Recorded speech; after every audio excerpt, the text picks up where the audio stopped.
In this short video, we will be reviewing FIDECO USB 3.0 double docking station. Was it what we hoped for? Let's find out. We bought ours from GEARBEST, and although small in size, it stands very well. The plastic is good, but the AU socket adapter was a disaster, as it would not fit into SUCO sockets. After I replaced the power adapter, I connected it to my PC, and used my fastest SSD drive, to test and see if it delivered the speed it promised.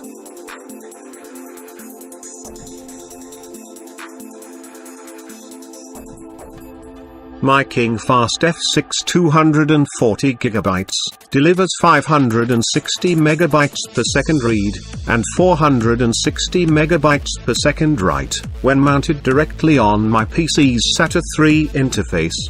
But not in this case. Maximum speed attained with FIDECO was 267 MB per second read, and 265 MB per second write, on both docks, half the speed it advertised. Now, you know.